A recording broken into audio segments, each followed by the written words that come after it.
Broadcast is now starting. All attendees are in listen-only mode.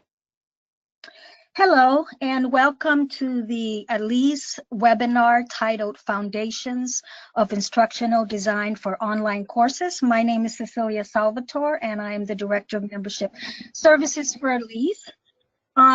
Just before I introduce the speakers today, just a couple of things. This is being recorded and it will be available within or after a week, after a week from today. It will be available on the ALISE website. You are all muted, and during the presentation, the presenters will be talking for about 45 minutes.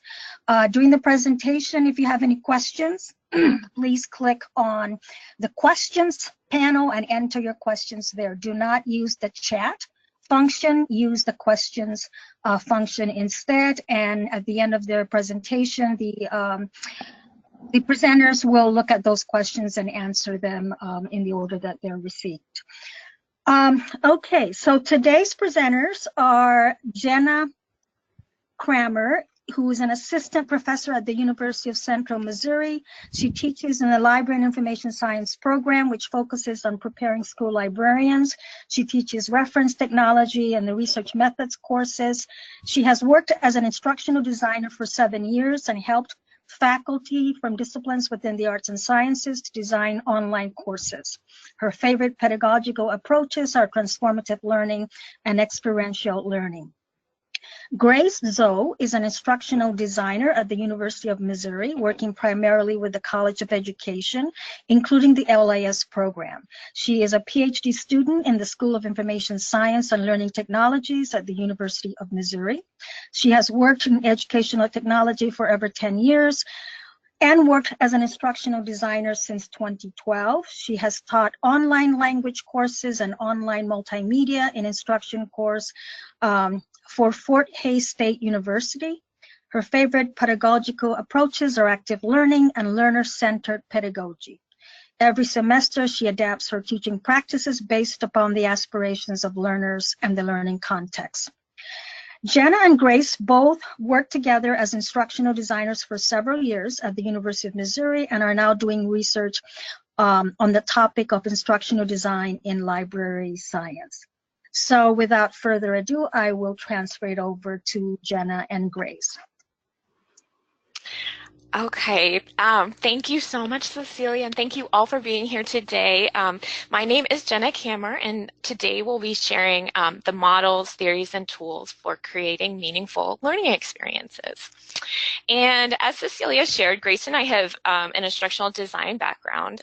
So I actually started as a reference librarian and then worked as an instructional designer while I was getting my PhD, which is where I met Grace. And so as instructional designers, we kind of saw it all when we were working with faculty.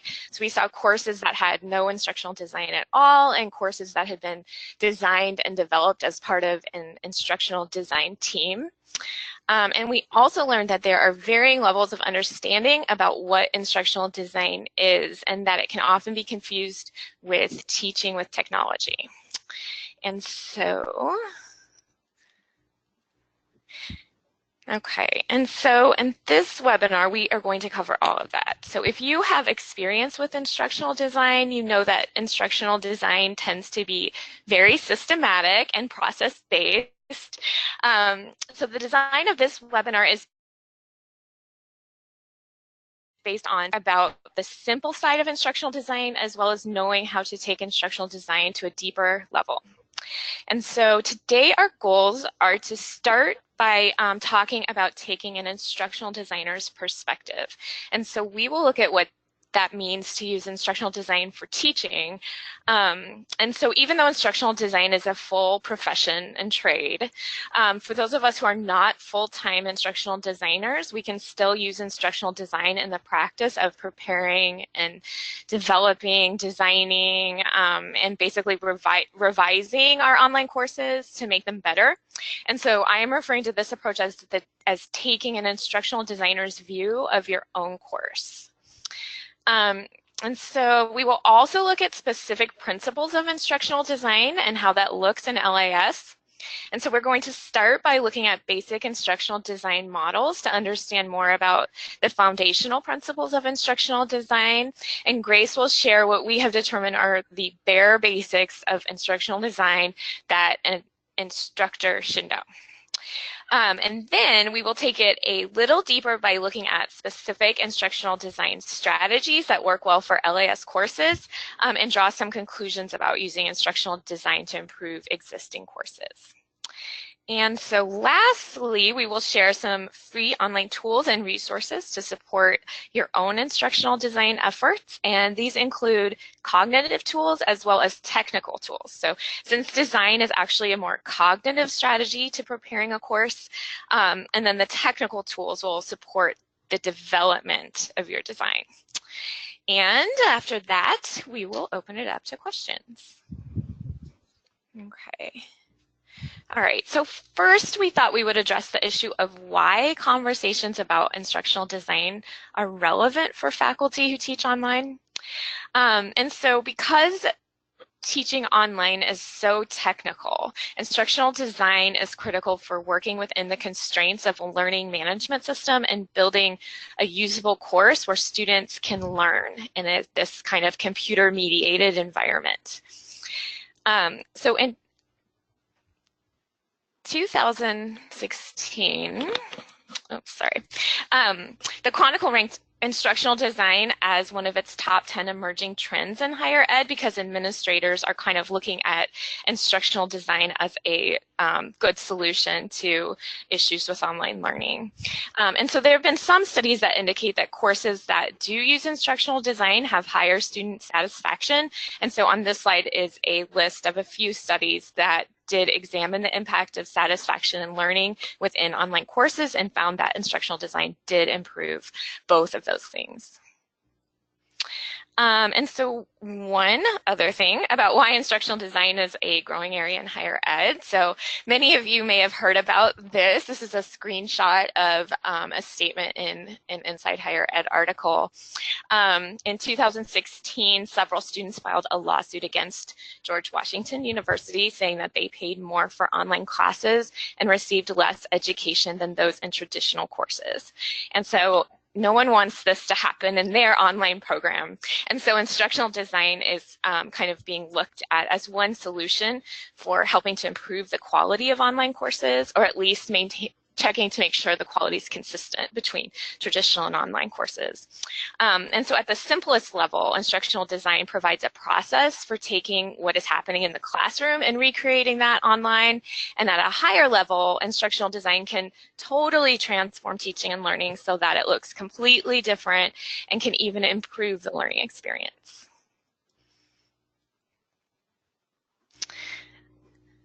Okay, so we want to clarify what we mean by instructional design. So when we say instructional design, we are talking about the intersection between teaching and learning. And so these are the theories, the models, and the processes that are selected by a course designer or the instructor to ensure that instruction is able to be learned. So for example, I could post a video online in a Blackboard site, but without some level of instructional design, nobody can learn from it. And that's kind of what we'll be talking about today.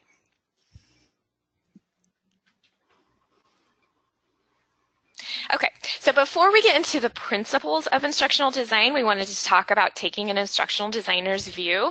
And this is because we realize that not every faculty member has the time to apply a full instructional design model to instruction. So if you don't take anything else away from this presentation, we hope that you take this idea. So taking an instructional designer's view involves looking at your course as a platform for innovation, the way one might look at like a design project. And so this stems from the concept of design thinking and involves problem finding, decision making, creativity, sketching, prototyping, evaluating, all of those things that can improve a product, or in this case, a course. So we will be talking about the more prescriptive models of instructional design coming up, but remember that the overall perspective of instructional design really circles back to problem solving. Okay, and so, okay, so we say this because instructional designers often hear faculty, and I'm guilty of this too, refers to problems in courses as things that just kind of are, or student complaints. It just, or, put the issue on the student. So, maybe they're lazy, maybe they just don't want to work. Here's an example of a quote from a student that says, "It was a lot of material to cover in a short amount of time. I felt like some of the reading material could have been reduced." Okay, so you can look at this as as an issue with the student, that they just didn't want to read, or there was just, the students in my program don't like readings, things like that. But if you take an instructional designer's view and start to think about this comment and look into your own course, you may see that your readings don't necessarily align with the assessments, or that their value isn't explained, or that they only loosely relate to the course objectives. And so those are the kind of loose ends that instructional design can tie up. Okay, and so we wanted to start by kind of framing this in the postmodern perspective. And here are the 9 ideas for postmodern instructional design, written by Yeaman. And I'm just going to kind of read through these because they're very fundamental to our instructional design approach. So accept that there are several workable solutions to every design problem. Expect that students will interpret instruction in different ways. Examine and learn from instruction that fails as well as instruction that succeeds. Metaphors, symbols, and models should be used cautiously. Determine if technological fixes have improved problems or created more. That's a big one that instructional designers see. Number 6, avoid idealism that all students will have absolute correspondence in their understandings. There is never a true meeting of the minds. 7, avoid the authoritarian approach. 8, look for contradictions in your messages and in others. And finally, plan instruction based on students' needs, not just the needs of the technology. Okay, so as we continue through this presentation, we just want to ask that you keep this question in the back of your mind. So what are your biggest problems when teaching online, and can instructional design solve them? And I am going to hand it over to Grace. Okay, thank you, Jenna, and thank you, everyone. And that was a great introduction about myself. So I want to mention a little bit more about the ID perspective. As Jenna shared earlier, there are varying levels of understanding about what instructional design really is. So you may heard this, and some think instructional design, the science of the instruction, because it follows a set of theories and methods and models. And others may view instructional design as an art because it directly relates to the creativity and the talent of the instructional designers and instructor. So those are all sounds great to me, and I'm totally in line with it. So no matter how different the understanding are, the main goal of the instructional design is all the same. So basically the goal is to facilitate the learning process to ensure learner success. So then let's come to this word design concept. When we think of design, we often think of a plan or a drawing or a structure or process. So when you design a system or design a complicated product, like computer or laptop, and so we would like to follow an effective guideline or framework to organize or structure the design process. And the guideline or the frameworks mentioned here so really can help us organize the thoughts and the process. In our terminology, we call it instructional design models. If you're interested, you go to Google or search instructional design models. You'll find so many instructional design models. And the overall goal of all the models is to improve instructions. So, but they are different from one another in terms of number of steps or guiding theories or purpose of application or other things. And effective instructional models are based on learning theories, and Jenna later will more focus on the advanced instructional design model. We'll talk about more about the theories pieces. So for my part, I will cover the basic instructional design model and principles for those who are not familiar with the term instructional design. And we hope the basics can prepare you get started with designing a course or new course. Okay, so we hope to cover all your needs and on this instructional design concept. Okay, one of the basic instructional design model is called ADDIE model, and it was fundamental to most design models and have been the most commonly used. So let's go to the ADDIE model slide, and this is actually the 5 phase steps. Then the course design and the development process. So as you see it here, the 5 phases: analysis, design, development, implementation, and evaluation. So they're not really independent, they're interrelated. The first phase is analysis, and we could call it objective setting phase or goal setting phase. And so since we have instructors or professors are here, when you get a new course or a course, you want to get to know your students or learners, right?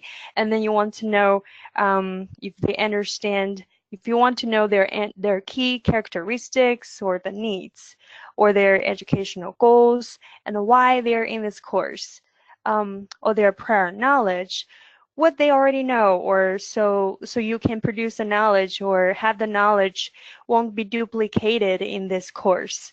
Another example for analysis phase, it is the instructor or instructional designer will determine the purpose of the course within the curriculum, how this course you're going to design fits within the program, or which program outcome needs to be addressed in the course. And are there any other external standards like ALA, core competency of librarianship? So are some specific learning objectives needs to align with those program outcomes or external standards? So those are the examples of what we do in the analysis phase. The second phase is the design phase. It focuses on most important decision that were made for the course. For example, determine learning objectives or types of assessments and what kind of feedback instructor are going to provide, and instructional strategies and sequence of the instructions or selection of the instructional material or media. So the next phase, development phase, is when all the decision or design decision have been made, and you will organize the content into the modules, right? And then, or the units, you can call it units or module, and build it in a web-based environment. Just like Jenna mentioned earlier, it could be the Blackboard, the learning management system, or Canvas. Maybe you use D2L. So during this phase, you will develop the instructional materials, create a lecture videos, and write instructions for each of the course components. And depends on if you have some instructional design or development resources on your campus or in your department. And then you may have instructional developers, and there is another role in this course design process who can work closely with you and a designer to create, develop, or build those materials. And so after all the 3 phases are done, it comes to the implementation phase. So the course will be rolled out and then delivered to your students. The last phase is evaluation. So this is actually the phase that you are very familiar with. And one example of the summative evaluation is end of the course evaluation. And also evaluation can be done also during the design and the development process. We call it formative evaluation. So this is an overview about the ADDIE model. And again, analysis, design, development, implementation, and evaluation. But when it comes to instructional design basics for real-world faculty, so actually I have a basic or minimum instructional design list that can guide you design a new course. So the next slides, and I have the 3 questions that can guide you design a course. So they cover the key elements listed here. The first question when you design the course, you keep it in mind. You want to ask what should your students or my students be able to do as a result of this course. So this key elements here or component here is the learning objectives, and I mentioned it earlier. Then the second question is about what sorts of activities will enable my students to gain this new skills or the new knowledge. So here the key element for your course is learning activities or instructional strategies that create the engaging and motivating learning experience for your students. So the third question, the last question, is how will I know as an instructor if my students have mastered the skills? So the key element of the course here is assessment or assessment strategies that help you gather appropriate evidence of your students' achievement of the course learning objectives. So if you can make those three key elements work together, or in other words, support one another or each other, and you will make a cohesive course. Or in instructional design terminology, we call it aligned course. So the next slide, and it shows this quick secret of the creating an effective course. So we call it course alignment. This is just the idea of the key course elements can work together. So make sure your students achieve the desired learning objectives or outcomes. And then, okay, let's look at the specific key elements here. The first one is the learning objectives. So I often heard instructors ask me this question: why bother with the objectives? I know my subject matters so well. I know my students, what they're going to learn, but how about the students? Do they know what they're going to achieve at the end of the course? When we think about writing the learning objectives, we think about this as instructors' tasks. You need to do things, but actually this needs to do it for your students, help them better understand the specific skills or knowledge they will gain from the course. So if a learning objective is written clearly and accurately, it will help your students understand better of what they can expect from the course. And also it will, when they know why or purpose of doing this type of activity or assessment, it will improve the motivation and engagement. So earlier, Jenna mentioned about some course evaluation. Some other type of the feedback from the students will often say why it's on the test and why I need to read this, right? So this is the benefit of the writing the good learning objectives. It helps students. And another benefit is to help you design the course, because you can look at the course and in a very big picture and make sure to align the activities, instructional materials, assessments, so to the learning objectives. So in short, it will make your job easier. And then the next slide, let's look at the ineffective and effective learning objectives. So it's actually important to use active verbs that describe exactly what students will be able to do after completing the course, because the unclear or unmeasurable verbs, and it wouldn't help students to really know, and also it would be difficult for you to measure or design the assessment to measure it. And so then, for example, when I look at the syllabus for some courses, and I often say the statements like know or be aware of, appreciate a certain of concept, understand, or be familiar with, as the first statement here listed on the screen. Be familiar with the learning plan. So this is ineffective. So how you're going to observe someone being familiar with the concept. And so then effective learning objective statement could include a verb here, and then you can assess it, as I mentioned earlier.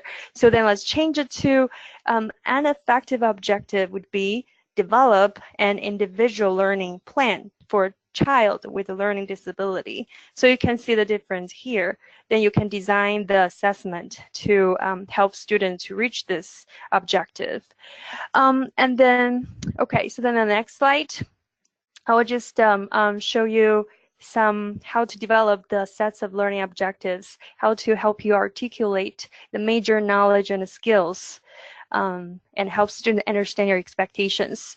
A good start is to use the Bloom's taxonomy and to help you to organize the level of the complexity in learning.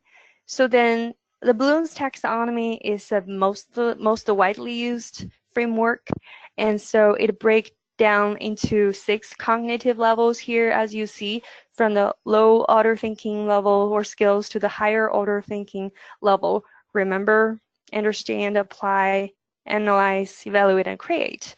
So it helps you analyze the level of the understanding you want students to accomplish with your course. When you create or craft your course learning objectives, you can select the taxonomy, Bloom's taxonomy verbs that help you to illustrate your expectations. So we do have this slide available with the verbs in your handouts. So you will see you can use it as a tool for you to develop or define the appropriate learning objectives. Okay, let's move to the second key elements here, and then it's learning activities. So you may hear people say learning occurs when students do something meaningful, right? Meaningful with the course content. And so an important part of the course design process is to identify what students should be doing, and it will help them achieve learning objectives. But a student engagement and how to motivate them, and how do I know when or if my students are engaged or learn? So let's look at what the research says. The next slide will list all the researches about and people learn. So when, in what situation people will learn. Here is the people learn when instructors use active learning techniques. And there is a slide that Jenna will show you later about the pedagogy and the learning theories related to active learning techniques, like case study, problem-based learning. And the second one, people learn through the elaborative rehearsal, which means connecting new knowledge to what they already know and believe. This is actually, I mentioned earlier, analysis piece, or analyze students' needs or what they already know, the prior knowledge, and so they give them enough practice to practice the new skills. And also the next is relevancy. So then also based on if you know your learners and you know their aspirations, you know their career goal, career path, then make it relevant. And also people learn socially by constructing knowledge in the group and working on a group project. And so designed your activities and to help students to master the knowledge and in a group settings. And the last one is people learn best when they receive the new material multiple times, but in the different ways to reinforce the new concept and new knowledge. Okay, then the next slide. The next slide is the last slide here about my part for this section, and it's assessment strategies. And so I listed some tips, or when you design a course, think about those ideas, reinforcing the key concepts and skills, providing the practice with the new skills, identifying the misconception and gaps in knowledge or skills. As instructors, and you may have heard about the expert blind spot. When teaching students, and you could omit some steps or information. You think, well, students should or assume student will already know this, so they can perform effectively. But when you design the assessments, and try to always ask yourself, and what would students have to know or know how to do in order to achieve what I'm asking of them. And then the signal to learners the relative importance of specific activities. And in the instructions, when you write the assessment, always clearly articulate your goals, and so it would be easier for students to know what or how to practice in order to master knowledge and skills. And then providing feedback about the progress of the learner, keep them on track, and also motivate them to engage in learning activities.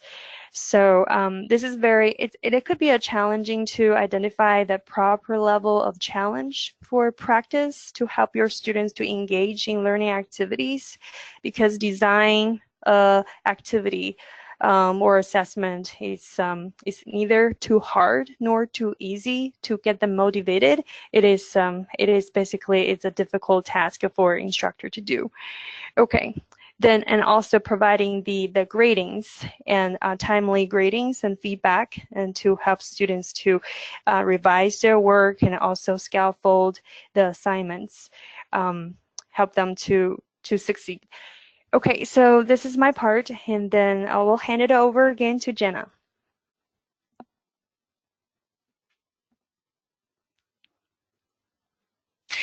Okay, all right, so this is Jenna, and now we want to go a little bit deeper by looking at instructional design as it relates to LAS. And instructional design, because it's fairly prescriptive and can generally be done independent of content, meaning that one does not need to be an expert in the content to do basic instructional design.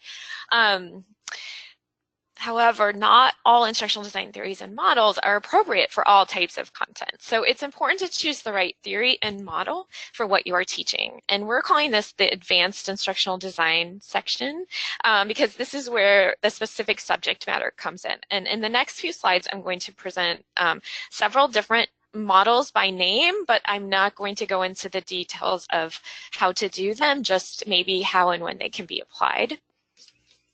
Okay.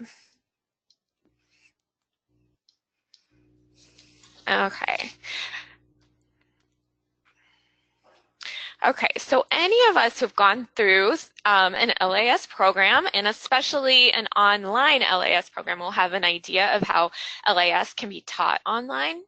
And so we know that instructors, professors often teach the way that they were taught as well. So this gets complicated when you were taught in a traditional classroom and are now teaching online. And I did some research into this a few years ago and found that faculty who are new to teaching online often struggled with rethinking their instruction, but they had less anxiety when they worked with an instructional designer or used an instructional design model. So to understand more about the type of instructional design happening within the field of LAS, I conducted a simple literature review to kind of examine how instructional design has been covered in JELIS through the years. So I used just a really simple search for the terms instructional design, and I found 33 JELIS articles that literally mentioned instructional design by name somewhere within the article. And so only 5 actually identified that they used instructional design, and that varied to what they called instructional design based on different, whether it was a model or a theory. And most of the other articles either referenced a resource on instructional design in their citation list, or they addressed instructional design as a skill that should be taught in LAS programs. A few also listed instructional design as a recommendation for improving the quality of courses, but didn't have specific models listed. There were only 3 articles in all of the JELIS literature through the years that mentioned specific instructional design models by name, and so those are the 3 that I want to share here. The first one was in 2006 by Carson. He used instructional design theory to understand how multimedia producers integrated motivation into their learning content. And Carson used the ARCS model as the basis for teaching graduate students about designing multimedia learning objects. And the ARCS model is strongly rooted in Keller's motivational theory and provides this process: attention, relevance, confidence, and satisfaction for increasing motivation and learning. Okay, and a more recent use of instructional design was in Annette Lamb's 2017 paper that explained how she used the Dick and Carey model of instructional design to examine its effectiveness for designing information literacy tutorials for LAS students. And she found that using the instructional design process did indeed create effective learning material, and that her students had a lot of success when they took the tutorials. And so this article is a great example of how instructional design can be applied to the development of a course and really and help you study the type of instruction that you're using. Okay, so the third JELIS article that was related this is kind of a classic. This one is by Diane Walster from 1995, and it was called Using Instructional Design Theories in Library and Information Science Education. And she presented 5 models of instructional design that are relevant to LAS. And she connected them with traditional LAS courses, and I thought this was great, and I want to share it with you. So her first recommendation is the Gagne-Briggs prescriptive model, which can also be called the levels of instruction. And this one is useful for teaching information skills, training students for using tech, and preparing students for teaching in instructional situations.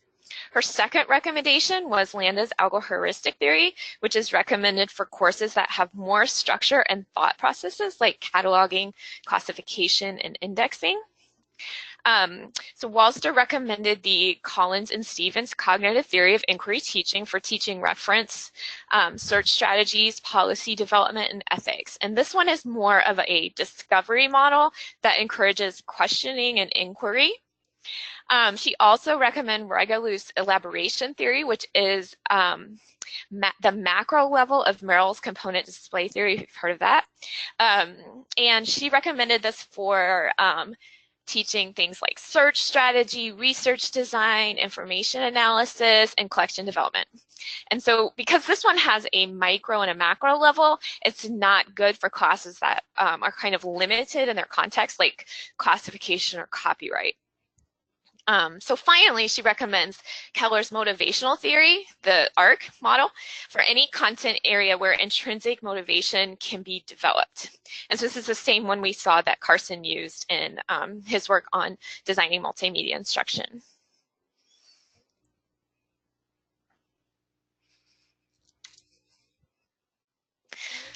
Okay, so one thing we can learn from Walster's work is that not every design is right for every type of content. So we are going to take this another direction right now and think about this idea in relationship to learning theories instead of instructional design models. And so this is a great quote from Gagne, who's an educational psychologist. I'm sure many of you have heard of him, who designed the condition of learning and the 9 instructional events. And he says, different learning outcomes necessitate different conditions of learning.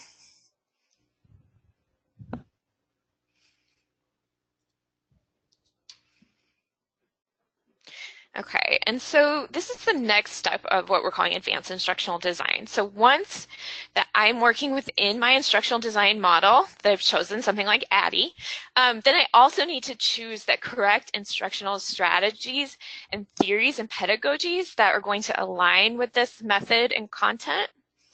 And here is a short list of what we mean by instructional theories and pedagogy. So these alone are not instructional design by themselves, but they are used within instructional design.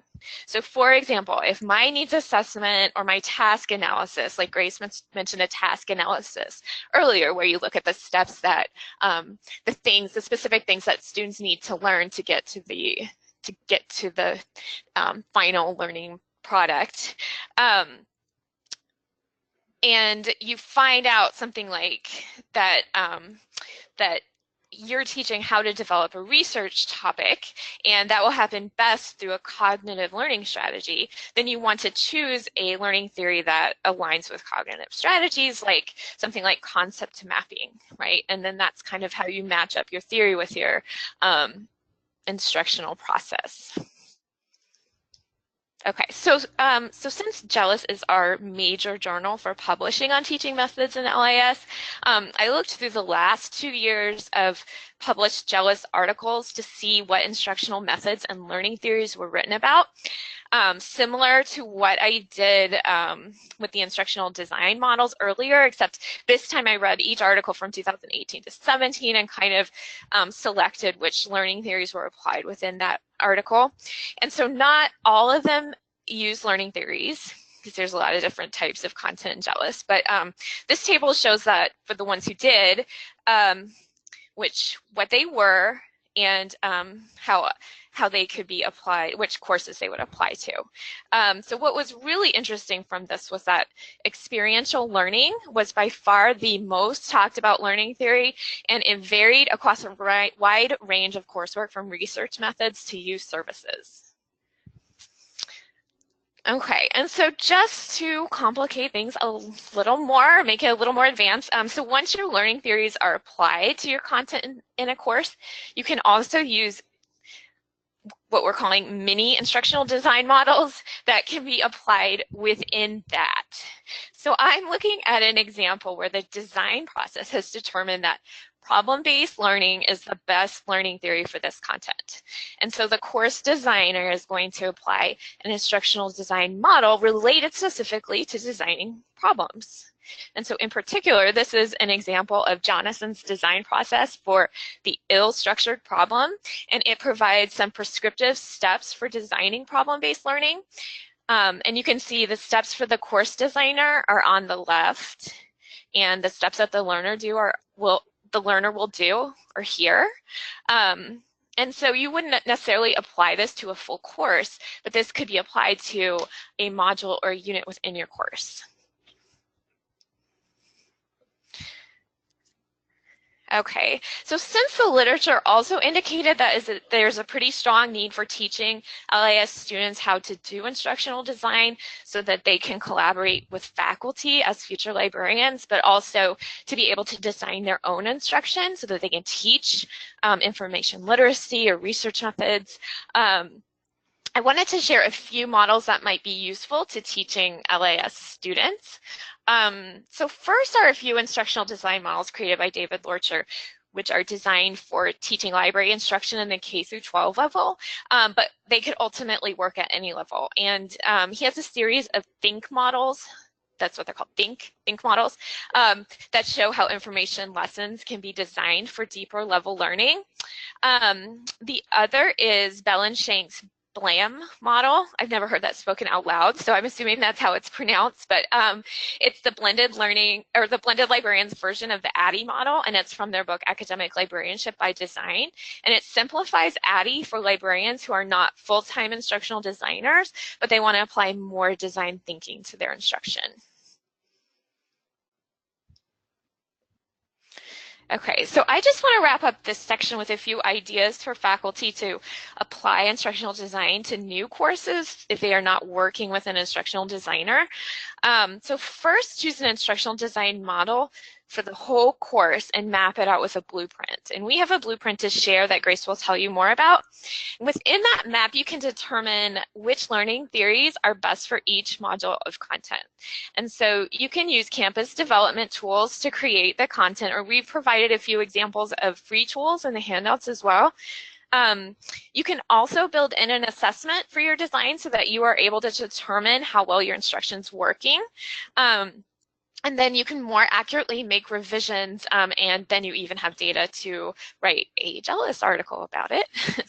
And a lot of us are coming to this not within a new course to design, but we already have existing courses that we want to make better. So if you already have an online course, but you want to apply instructional design to make improvements or strengthen it, then you can consider looking at one module at a time rather than the full course at once. And so start with the basics to check for alignment of resources and activities with your objectives, or apply a learning theory if you don't have one already, and then see how that learning theory changes it.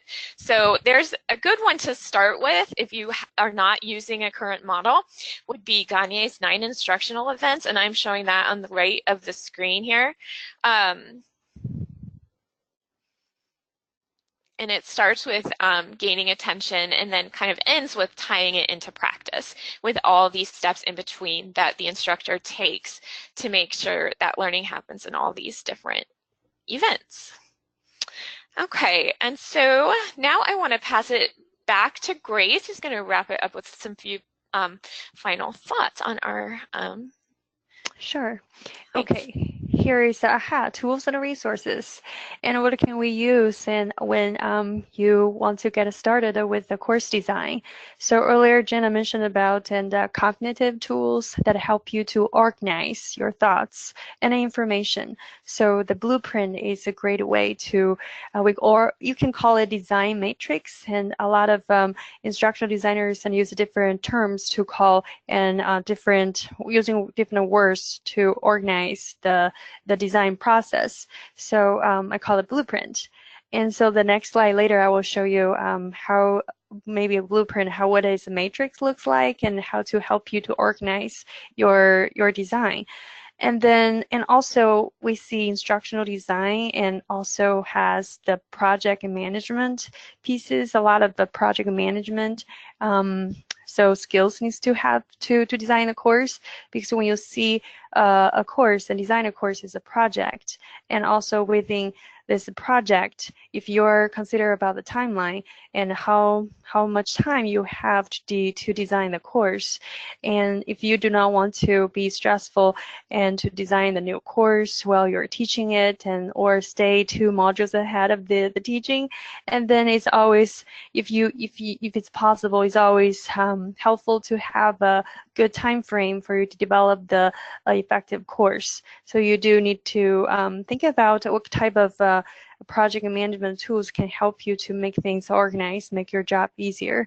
So Trello, Padlet, or Google Doc can be the project and management tools for you, and you can basically think about the milestones, or in each milestones, and what kind of measurable tasks you can accomplish to achieve. When I say milestones, actually this is more about task analysis that I mentioned earlier, and then those tasks can lead to the measurable goals while you're in the instructional design project.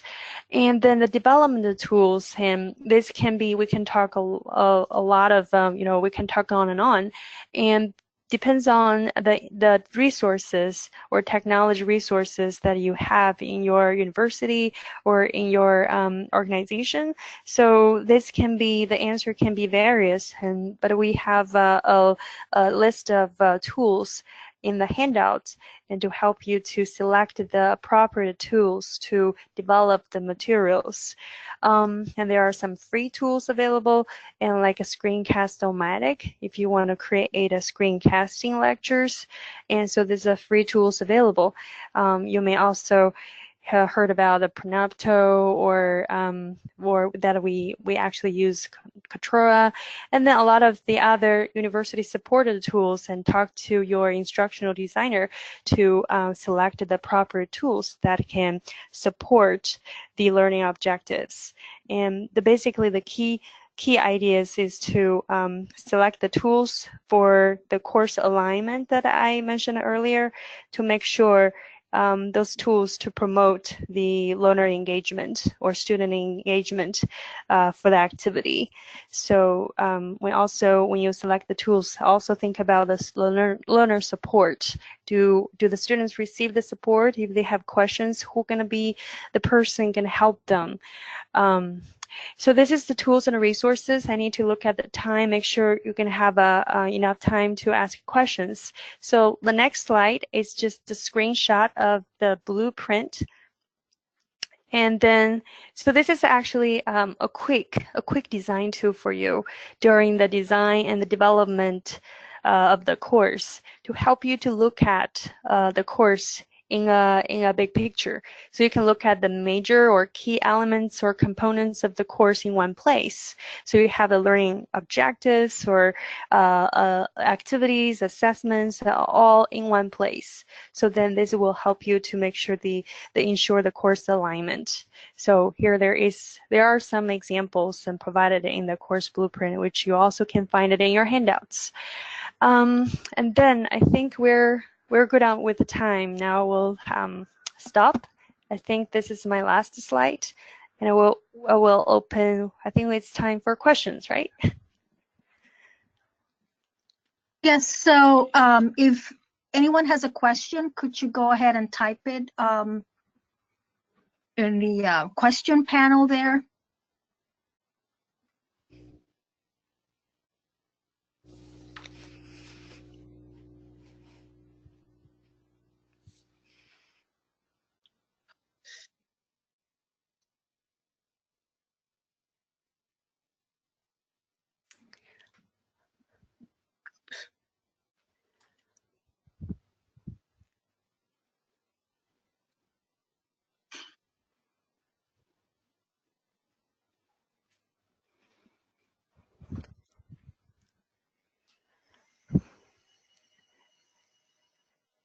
Okay.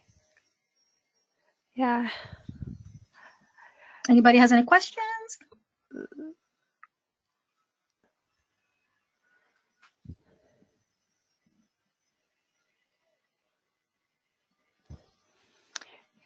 I think certainly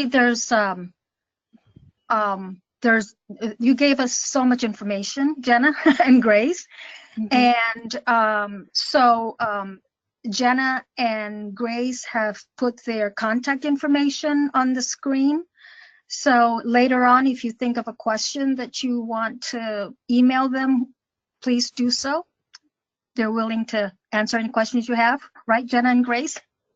Yeah, Sure. I do see a question here in the Yeah. question panel. Okay.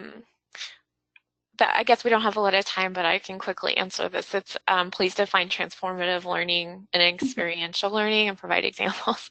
Okay, and so yeah, transformative learning is where the student actually makes a major change in either their like beliefs or their attitudes, or they kind of they really expand their viewpoint and their perspective. And this can happen a lot during like study abroad, and this is where it ties into experiential learning. I have this happen when I have my students visit a library, and so we're in an online course and we're talking about reference and all these things in reference, and then they actually go to a public library and observe reference, and they look at the shelves and they talk to the librarians and they look at the interactions, and they come back with just, you know, a totally new perspective on what libraries can do and what reference means. A lot of times they'll go into libraries and find out that, you know, they don't even want to use the word reference and they don't have a reference desk, but at the same time, they're doing a lot of the different services we've talked about in the class. And so that can be just very eye-opening for them. And so I guess that's what I meant by transformative learning. And study abroad, Jenny Boseller talks a lot about this, if you've heard any of her work, about how the students change when they go on a study abroad experience and see things from just a fresh perspective going into a new country or that kind of thing. So that's kind of what we meant by transformative learning and experiential learning. They're kind of related, but they're also a little bit different. So anyway, okay, so. Yeah. And also I see some questions related to the resources for developing the online activities. So I'm not sure if this is specifically for the tools or strategies or instructional strategies that you mentioned about or you refer to. And so then one thing I want to point it out is I don't know how many of you have heard the Quality Matters rubric for course design. And in the general standard, is actually this is a research-based rubric, and it really can guide the course design. One of these standards is it's learning activities and the learner interaction. So there are some guidance to in the rubrics to guide the instructors to design the activities and promote the achievements of the stated learning objectives. And also we'll look at what type of activities will this activity provide opportunities for interaction that support active learning. So looking at the standards and from the outset and then to design the course, and also could be helpful to select the different learning activities. And also the tools in the handouts we listed there. And if it's more related to the tools, the technology tools question, so we have a listed tool there that can help you to think about what type of the tools that you use to facilitate the learning. For example, I'm trying to think the storytelling tool, for example, you're thinking about to create a storytelling activity.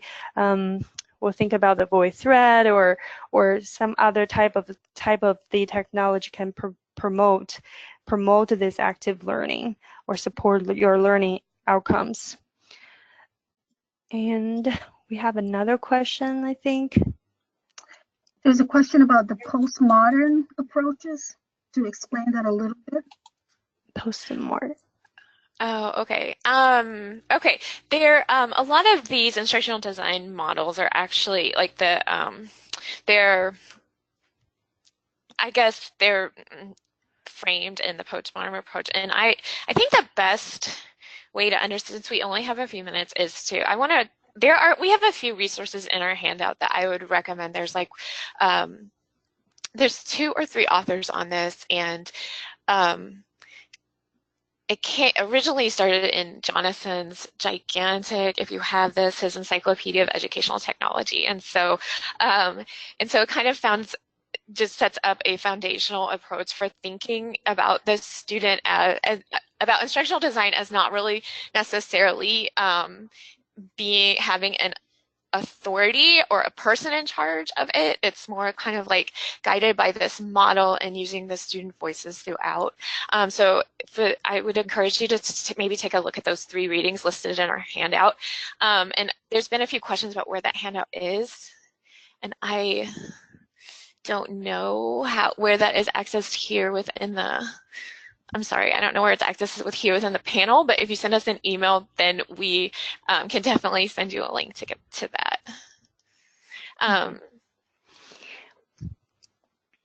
Yep. And another question from Denise. If you could... let me just interrupt. Okay. There's a message here that the handout will be sent via email to all attendees. So the ALISE office will send the handout to all people who are registered attendees of this webinar. Okay, and that handout includes just a list of some tools, and then we have a link to a Google Drive that includes some examples of our blueprint and some of the different cognitive tools we have, and it includes a reference list. So anything we've referenced in this whole slide, or this whole presentation, sorry, is listed there. And I don't know if I can combine Denise's question with Sarah's question.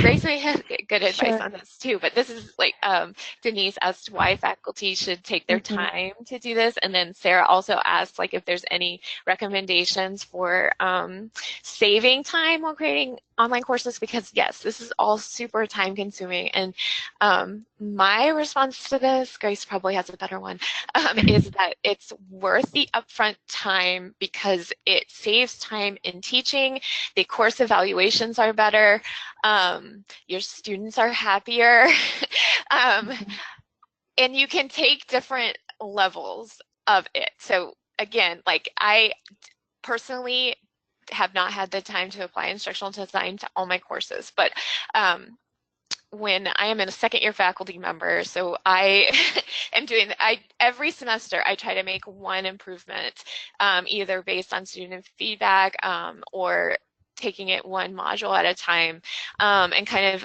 think through some of the basics instructional design. And part of this is because I know a lot of these models pretty well since I worked as an instructional designer, so they're kind of in my memory, and so it's easy for me to apply. So I recommend picking one. If you can reference that Wallster article for one of your classes, and just kind of get an idea for what happens in the model, and I think that you'll see a lot of what you do is already there. But there's always a few other things, little small things that can make it better. Grace, did you have anything to add about that? Yeah, that was great. And so I mentioned it earlier, and I think the precious time and you invested in the front end, as Jenna mentioned about, and also make your job easier.